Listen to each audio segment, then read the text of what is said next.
Okay, so we are going to continue on with vapor-liquid equilibrium.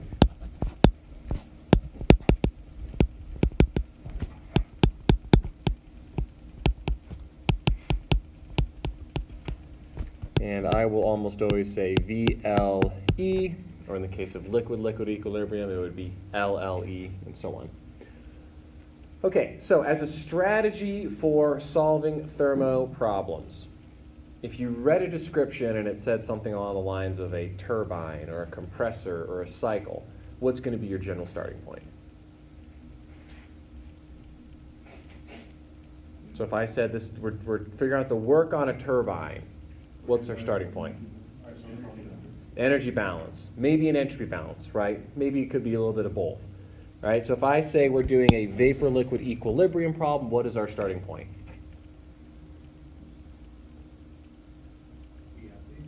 Fugacity. What about the fugacity? Has to be equal. They have to be equal. So this is vapor-liquid equilibrium. So the partial fugacity of I in the vapor phase has to be equal to the partial fugacity of I in the liquid phase. So in terms of our fundamental theoretical thermodynamics, we're done, right? This is the core of phase equilibrium thermodynamics. So now the problem is, how do I get access to approximating the fugacity of either the liquid phase or the fugacity of the vapor phase? So now all this is a matter of just grabbing different approximations, building up a system of equations, and solving them. So from this point onwards, everything should begin to be algorithmic.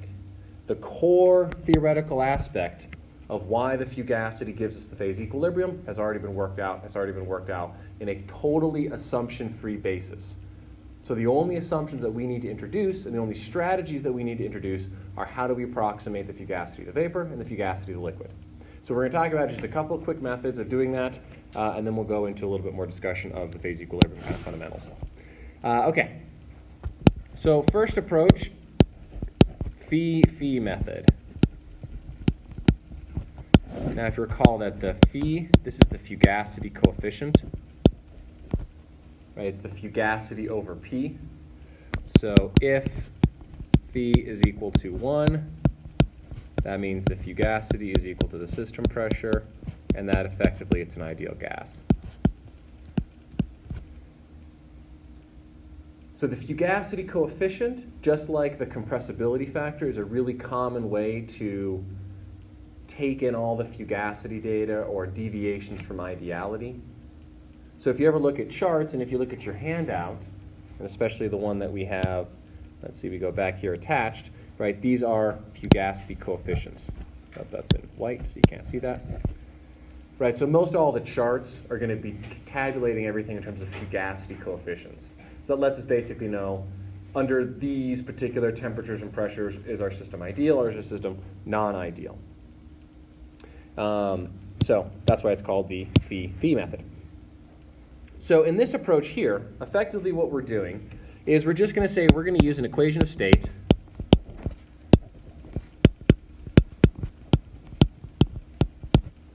to calculate the partial fugacity coefficient. Right? Since the fugacity coefficient or the partial fugacity coefficient, right, they're just defined based on scaling it by the pressure, that means we can use all the same phase equilibria, right? So partial fugacity coefficient of I in the vapor phase is equal to the partial fugacity coefficient of I in the liquid phase. Right? It's just a linear transformation. So the basic fundamentals of it are unchanged. So how we would accomplish this, and let me just write this out here, the partial fugacity coefficient of species I in whatever phase you'd want is partial fugacity over its partial pressure.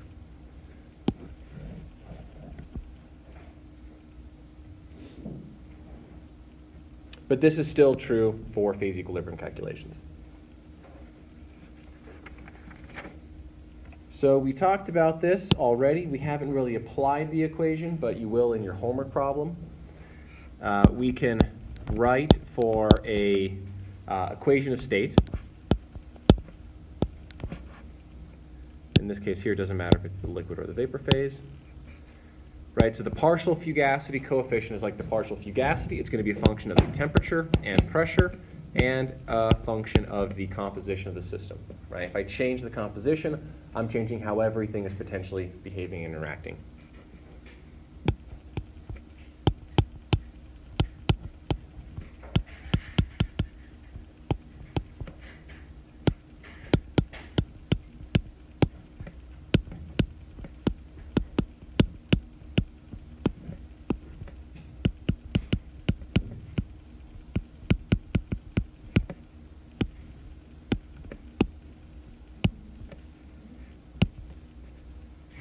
Minus ln of z.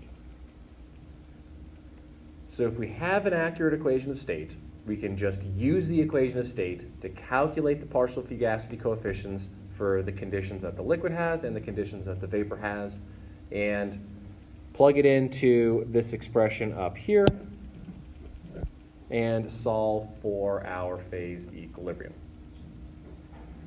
The problem is this does not work for very many systems. The limitation of this is we do not have good equations of state for complex or highly non-ideal liquid mixtures. For gas phase, this is pretty good. Liquid phase, pretty not good. Right? There's lots of very uniquely different behavior that occur in liquid systems. So for example, we have negative, what do we call them? So they maximum temperature azeotropes or minimum temperature azeotropes, right? That's where either when you mix two things together, they will boil at a lower temperature than they would individually, or they'll boil at a higher temperature than they would individually. So you've got really kind of opposite behavior for seemingly trivial differences between liquid properties. So having a generalizable equation of state that can just basically completely flip its behavior when you change, like, from chloroform to ethanol or something like that. It's really difficult to do. So we don't have a good generalizable way to accomplish this task. So that's why this approach here, the phi-phi method, is really only good for simple systems.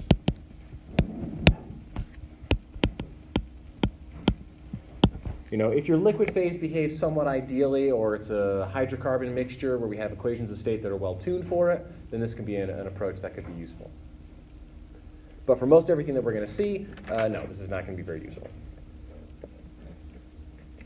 So instead, the gamma-phi method is the one that is most commonly used.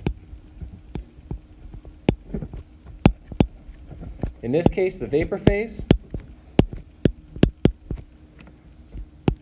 we can just do the same approach where we will grab the partial fugacity coefficient from an equation of state. Because in theory, once we have solved an equation of state for a particular mixing rule, it's really just plug and chug.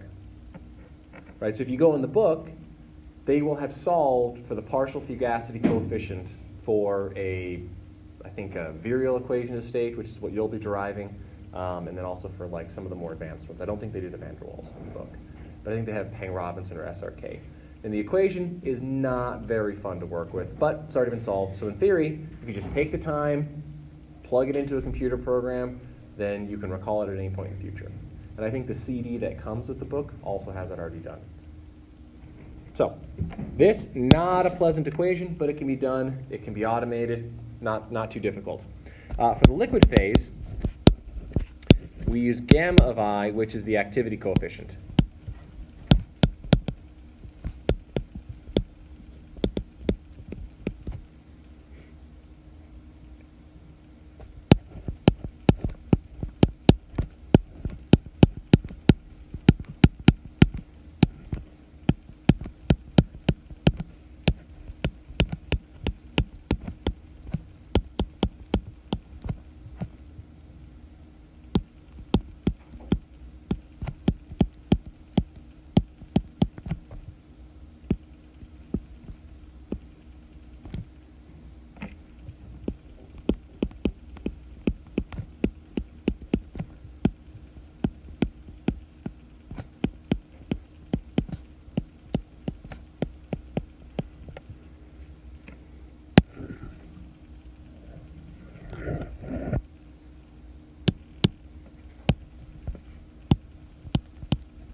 So for the liquid phase, we basically just rely on the definition of the activity coefficient that we have either measured or predicted from either correlations or a predictive model or real data or some other source of information.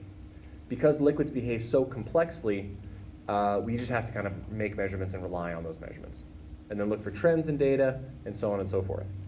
The fugacity of the pure liquid, right, could be broken down into the saturation pressure, which would be the case if it was an ideal vapor phase, times by the activity coefficient, the fugacity coefficient of that same species. Right, so this says if it's ideal vapor, and this is non-ideal vapor.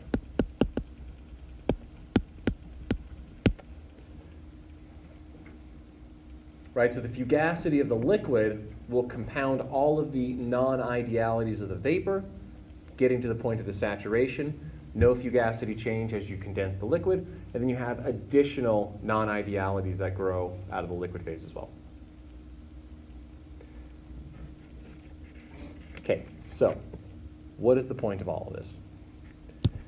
What we're trying to reach here is that we have the fugacity of species I in the liquid is equal to the fugacity of species I in the vapor phase. So we'll bring in our approximations so that we have xi, right, the mole fraction of species I in the liquid phase, right, but we just write it as xi because that's the nomenclature that we've adopted, times by its activity coefficient,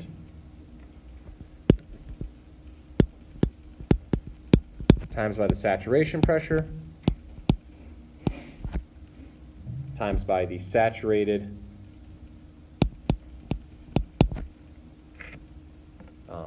fugacity coefficient, and that is equal to the vapor phase partial fugacity. So we have the vapor phase mole fraction, we just write it as yi, times by the system pressure, times by its partial fugacity coefficient. So what are we looking to solve for in this expression, generally speaking? Xi and yi. Bingo. Right, we're looking for xi and yi, because that tells us what is the composition of the vapor phase and what is the composition of the liquid phase. So let's say I put in 1 mole of a total 50-50 mixture. So we have a 50-50 mixture of A and B, and I put in 1 mole of material. If I perform my experiment at the right temperature and pressure, I will be in the two-phase region. So I will have a Y of A Y of B, mole fractions in the vapor phase, and I'll have mole fractions in the liquid phase. So what this calculation will tell me then is if I were to design a separation that is going to purify either A or purify B, I'll need to know how much of A and in what concentration am I getting in the vapor phase. Likewise with B, how much am I getting in the liquid phase and what concentration. Now what this doesn't tell us is it doesn't tell us the total amount of vapor and the total amount of liquid. Right? But if we put things together, we say the feed is 1 mole of the total mixture.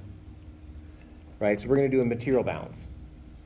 So the feed is equal to the liquid plus the vapor. So for those with a chemical engineering background, we call this a total mole balance.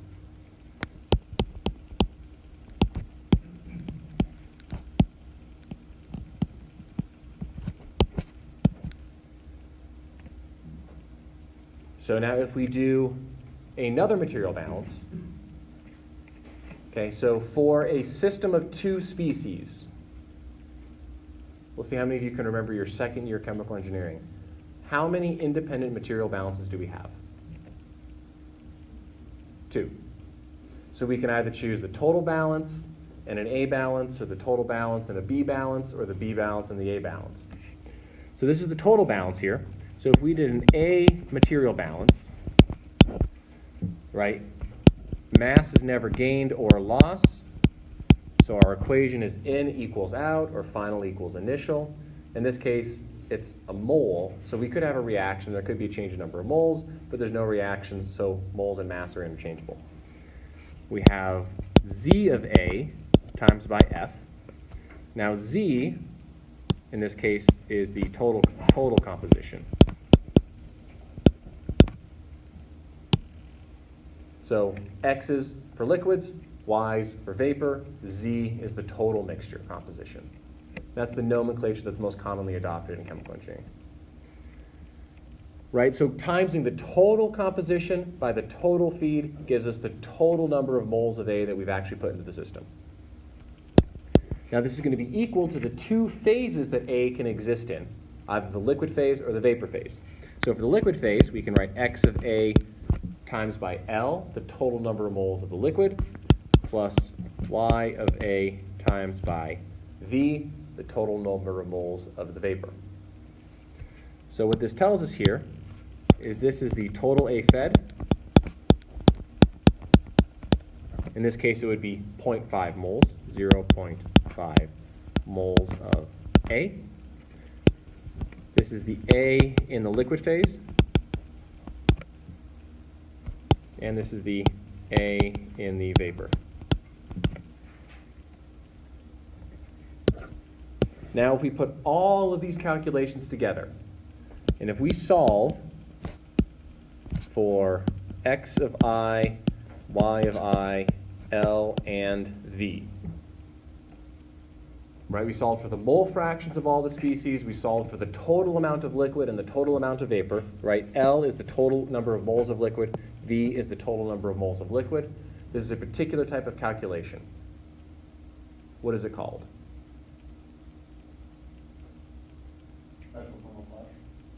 It's a flash calculation. Now, in general, we refer to a flash calculation kind of like a flash drum, which is a vapor-liquid separation. But in general, a flash calculation is any phase equilibrium calculation you do in multi-component thermodynamics. It could be liquid-liquid, could be solid-liquid, right? That's a flash calculation, right? You're taking your material, you're putting it to a particular temperature and pressure, you're calculating the composition of all the phases, you're calculating the total number of moles in each of the phases. So you can imagine if you're designing a distillation column or even a simple flash drum separator, it's kind of important to know how much liquid, how much vapor, what's the compositions of each of the two phases. So this is called a flash calculation. The starting point is there. So the only thing different between just having it be a strictly thermodynamic calculation and a flash calculation is that we are adding in some material balances here, right? These different equations here. A balance, total balance, so on and so forth. So even for a two-component system, it very quickly becomes a system of about 4 nonlinear expressions, or maybe 2 nonlinear expressions, and maybe 2 linear expressions. But really, the multi-component equilibrium calculations boil down to a system of equations that all have to be solved simultaneously, right? Because this expression right here, right, this is our approximation of the fugacity. Right? On the left side, it's for the liquid, and on the right side, it is for the vapor. That is for species I. This expression has to be satisfied for species I, species J, species K. Every component in the system will have this expression for each pair of phases. So if we were to have something like a 3-component system with 3 different phases, we would effectively have, oh geez, I don't know, a lot of equations. At least 6 equations. That would all be nonlinear. That would all have to be solved simultaneously. So multi-component, multi-phase can get quite difficult very quickly. Okay. So what we're dealing with in vapor-liquid equilibrium is what we call a non-simple mixture.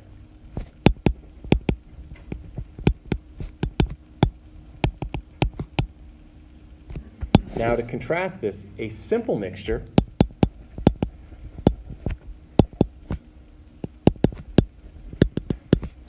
and I put non-simple in quotation marks just because it's One's classified as simple versus non-simple. It doesn't have any real significance in the difficulty of the calculation. An example of a simple mixture would be a liquid-liquid mixture.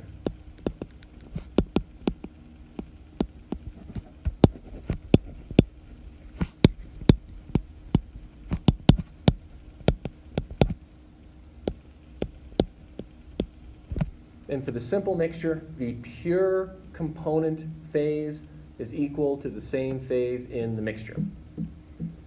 In the case of a non-simple mixture, the pure component phase is not equal to the mixture phase.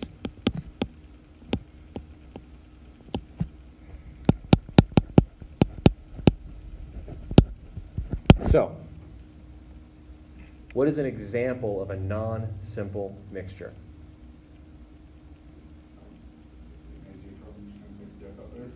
Well, so an azeotrope would be a non-ideal mixture, but the overall class of vapor-liquid equilibrium is non-simple mixtures.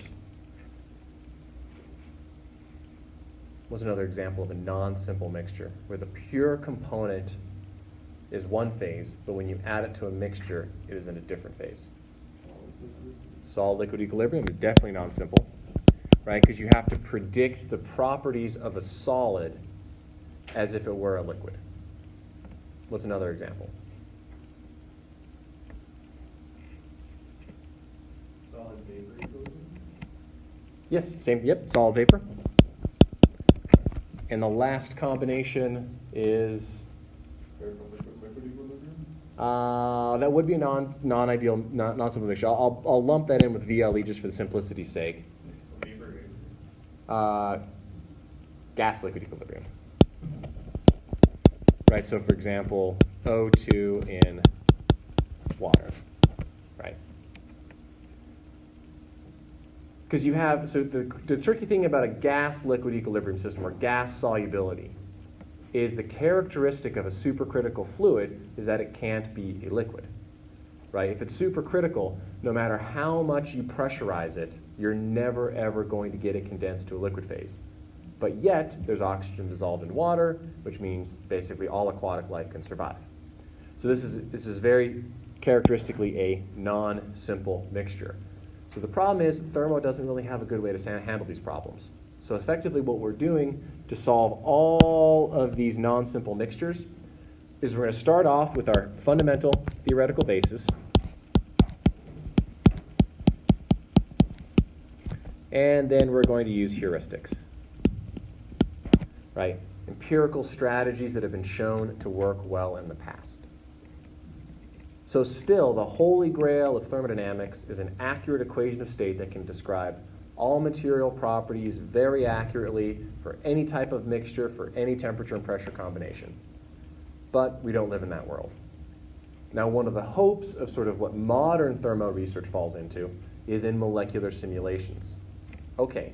So we can't do it very well with the macroscopic cubic equation of state or any other type of equation of state, except for very specialized circumstances. So let's say, for example, let's go down to the molecular level.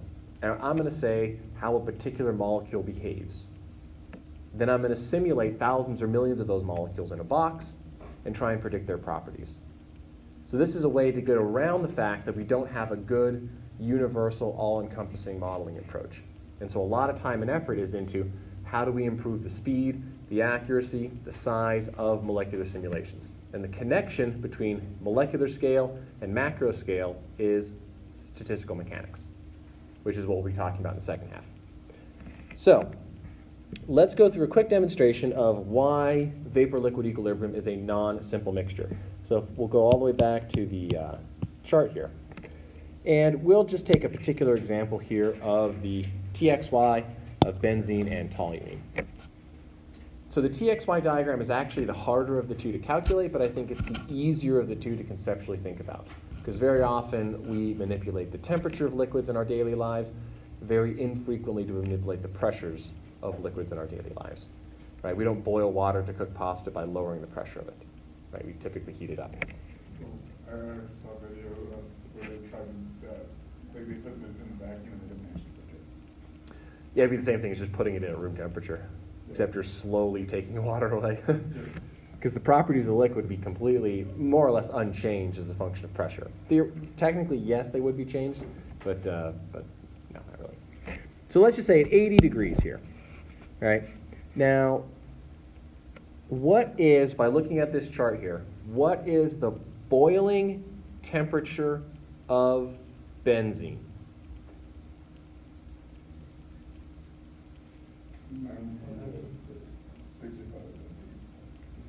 Yeah, about 65 here. That's the boiling temperature of benzene. And for toluene, it's really close to 100. I think it's actually like 99 or something like that.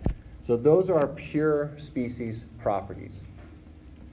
So what's going to end up happening then is if we were to look at a condition here of 80 degrees. Up here, we have all vapor at a high temperature, right? Makes sense. Down here, we have all liquid. So in a two-component system, right, they behave differently than a single component. So in this condition right here, we have a temperature where T is greater than the boiling temperature of the benzene. It's not a big deal, right? When you have the temperature greater than the boiling point, it makes sense that it's the liquid. But the problem comes in is that the temperature is less than the boiling point of toluene. So when it comes to the vapor-liquid equilibrium, we need to know what is the property of a pure, basically, vapor toluene in a condition where it should be a liquid, right? Because if we're talking over here about a pure system, the toluene would be completely liquid. So if we go and we quickly look at our equations again here. Oops.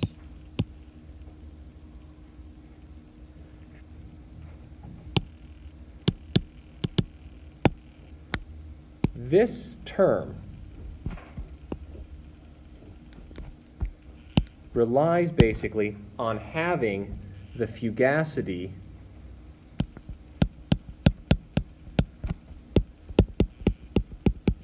of the pure species at a given temperature and pressure. But the issue is on both the left-hand side and on the right-hand side, you need to know the fugacity for the same temperature and pressure, but two completely different phases. But the problem is benzene at a particular temperature pressure as a pure component can only be in either vapor phase or can only be in liquid phase. Same thing with toluene. So we have a condition right now where we have something that should be a liquid at a temperature and pressure, and we have to theoretically predict how it should be behaving as a vapor, and vice versa. You have something that should be a vapor, but then you're theoretically trying to predict how it would be a vapor. So if we go back to our TXY diagram, and we go to this point over here, it's exactly the same situation, but opposite. In this case right here, we have a problem with the toluene. In this case over here, we have a problem with the benzene, right? It should want to be a vapor, but now it's being forced to be a liquid. So it's exactly the same circumstance as well, right, when we're talking about water evaporating. So if you really think about it, right, the only way that water can evaporate is because it's a multi-component system. It's a mixture of water and air.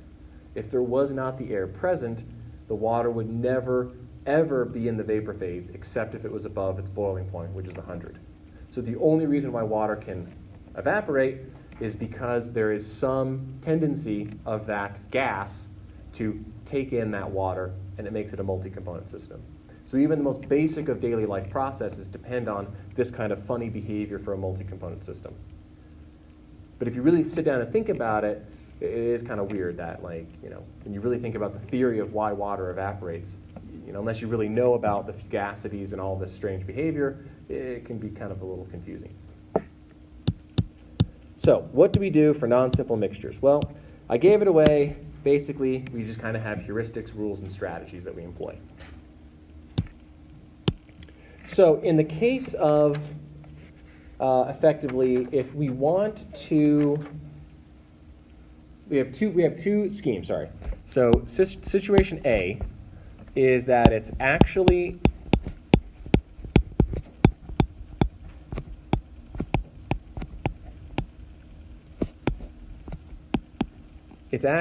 a vapor as a pure species, but we need to predict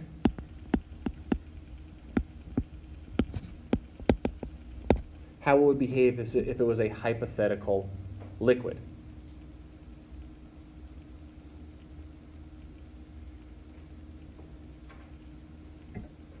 The opposite situation is if it's actually a liquid as a pure species, and we need to predict if it is a hypothetical vapor. And depending on your composition, this could be for, the benzene or the toluene. So in this case here, this is going to be effectively more or less for the benzene, and this would be for the toluene, right? Because the toluene is the less volatile species, so it's going to be the one in the liquid phase where you need a hypothetical vapor. And vice versa for the benzene, it's the more volatile species, so you're going to have to predict its properties as a liquid.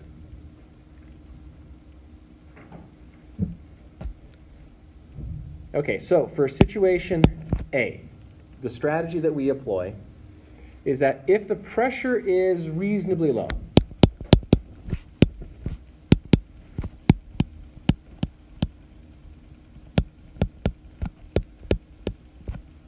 right, remember our first approximation for the fugacity of a liquid is its saturation fugacity. So what we're going to say is that the fugacity of pure species I, right, no overbar, as a function of temperature and pressure, is just going to be approximately equal to the saturated vapor fugacity.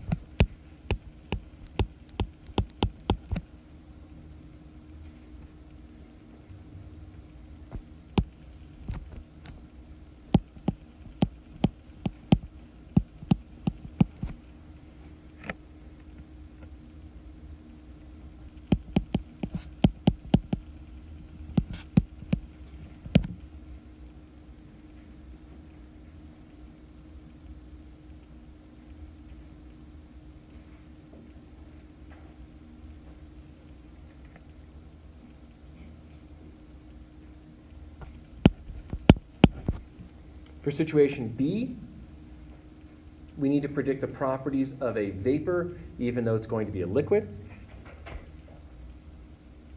Again, if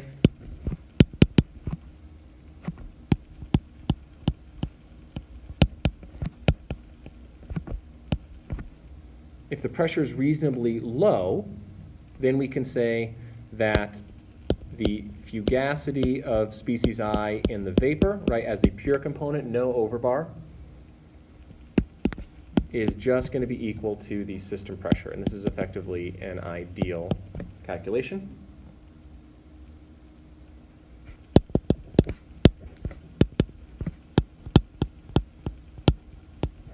Right, if we have a higher pressure, then what we can do is introduce some non-ideality.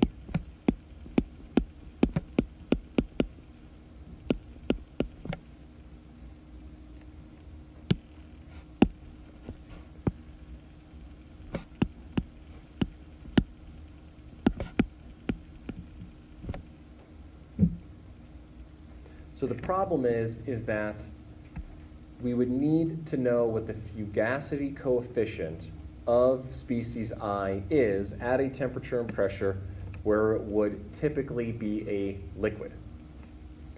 So this gets us to the other handout that I passed out.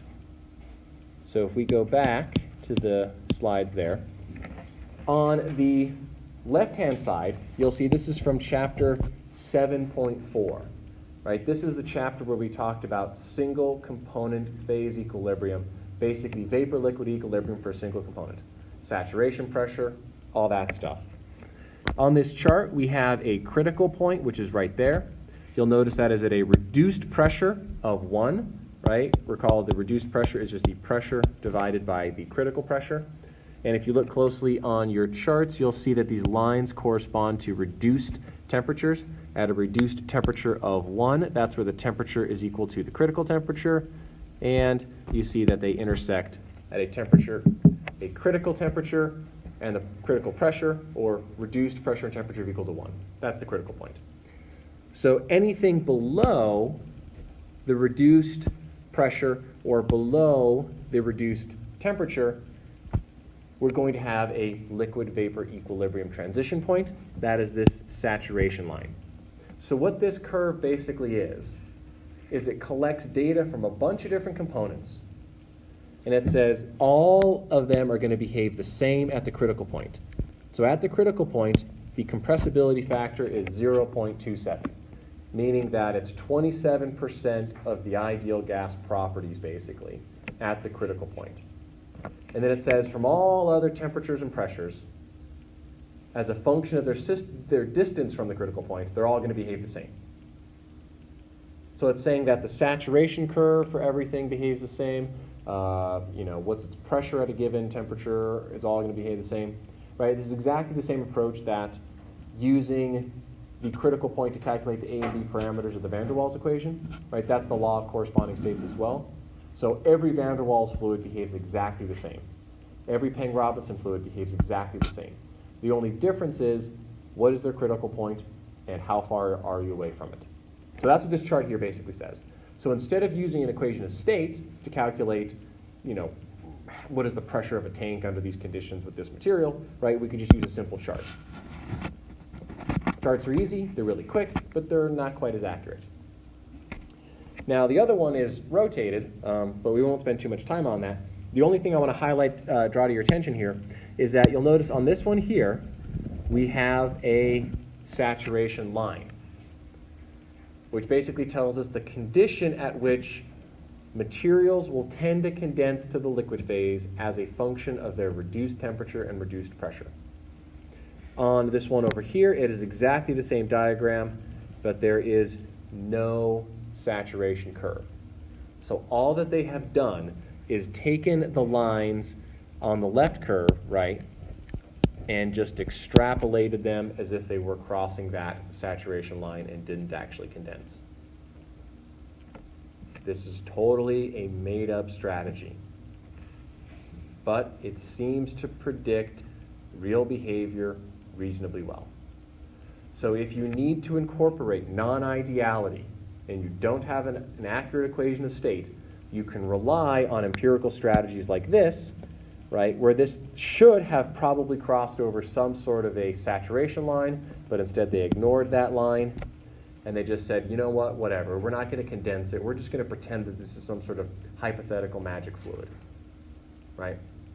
That's effectively what's going on here with this generalized curve, and you'll see this is chapter 9, where we're talking about fugacities in multi-component phase equilibrium systems. So, in summary, phase equilibrium is very difficult, and we just don't have the accuracy of equations and tools that are necessary to follow the letter of the law and do perfect thermodynamic calculations. So this is where everything kind of starts to break down, and we have to rely on approximations, heuristics, and a lot of experimental data. Because unfortunately, as it turns out, things are kind of complicated. Okay. So with our last little bit of time, we're going to cover one other non-simple mixture, and then this week we'll spend a lot of time going over actual vapor-liquid equilibrium examples. So in this case, we're going to look for gas, just cover one other quick strategy, gas in liquid. Again, this is a non-simple mixture. Now the question is, how do we get the fugacity in the liquid phase for a gas? Right, for a gas, it's supercritical. So it kind of goes against the whole concept of a supercritical fluid to think of it as being a liquid. But in this type of phase equilibrium, right, same exact starting point. The fugacity of species I in one phase has to be equal to the partial fugacity of the same species in a different phase. So what we need is a way to calculate the partial fugacity of a gas as if it were a liquid. The other part's really easy. Partial fugacity of a gas is, well, it's in the phase it wants to be in. So what we do is we just do an empirical strategy.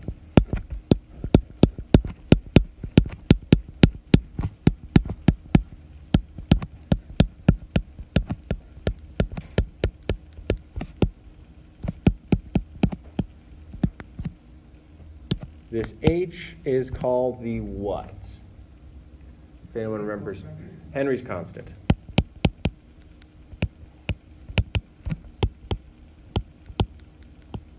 So to get around the whole problem, we effectively do the same thing that is done with liquid-liquid equilibrium. We say, well, we don't have a good way to predict it, so we're just going to measure it. And we're going to lump it into a term called the Henry's constant. Now, the Henry's constant works quite well if the gases are very dilute. Now, how dilute is dilute depends on the system.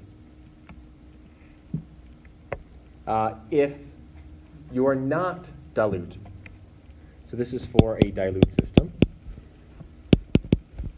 where we have xi, right? So the mole fraction of the gas is at a very low concentration in the liquid phase. If it's not dilute,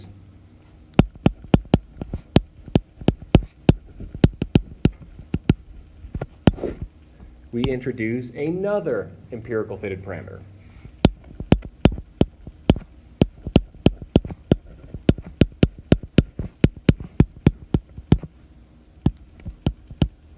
So we have a new sort of activity coefficient, but I put a star by it to let you know that it is totally different than the one that we're used to.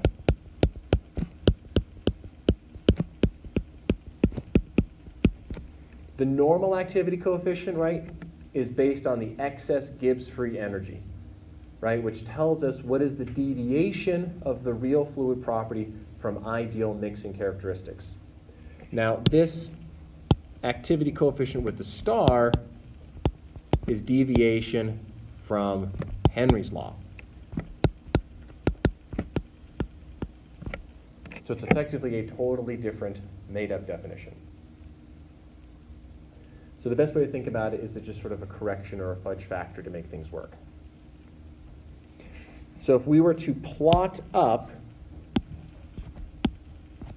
the fugacity of species I in the liquid, in this case this is a gas, as a function of the concentration of the gas in the liquid phase, Henry's law is strictly a dashed line.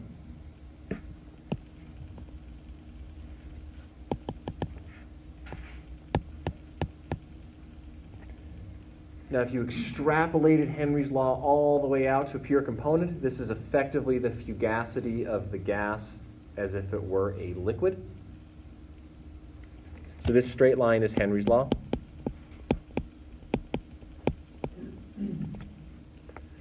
But if we have concentrations that are greater than the dilute value, we can have deviations from Henry's law. In this case here, this would be a circumstance where the new sort of special activity coefficient we defined is greater than 1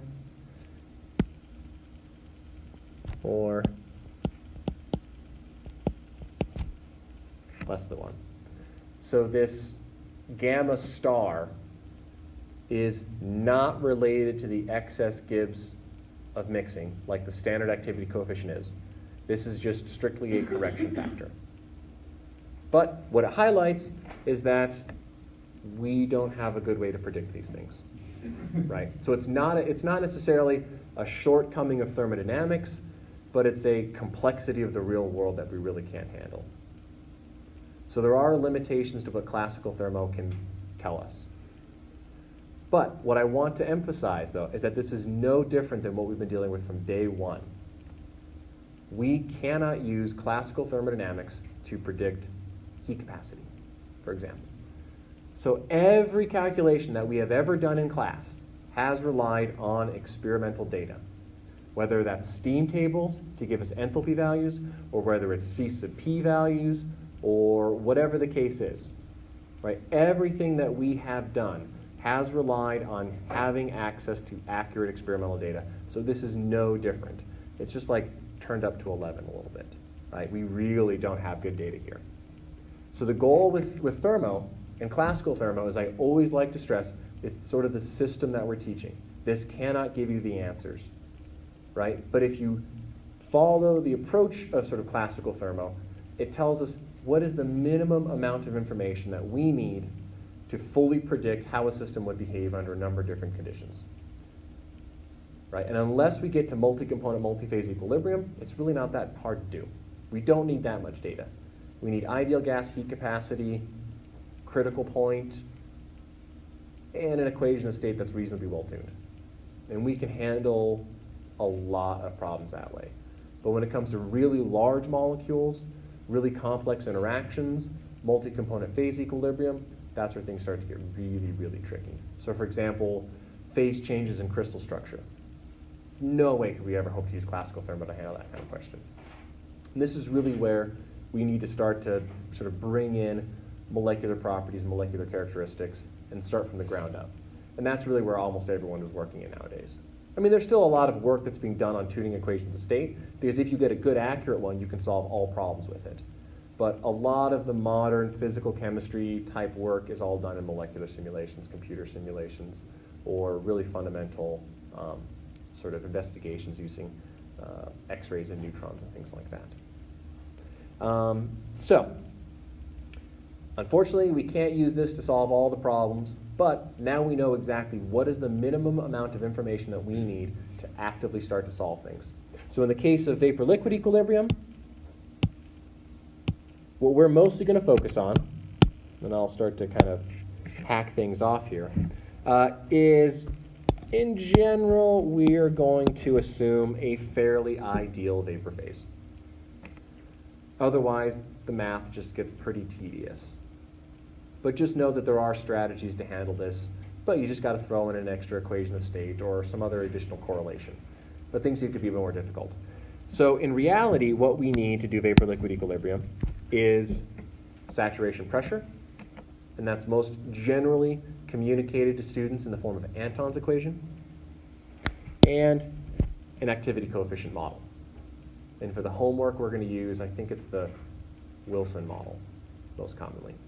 It's a nice two-parameter activity coefficient model that captures a lot of good non-ideal behavior. So basically, for most of the vapor-liquid equilibrium, this is the equation that we're going to use. If it's ideal, we'll hack off that activity coefficient. But in general, this is going to be our starting point for vapor-liquid equilibrium and for liquid-liquid equilibrium as well. Okay, so please take a look at the homework. We're going to be going through some examples throughout the rest of the week, and the homework is due next week. Okay. Have a good week back.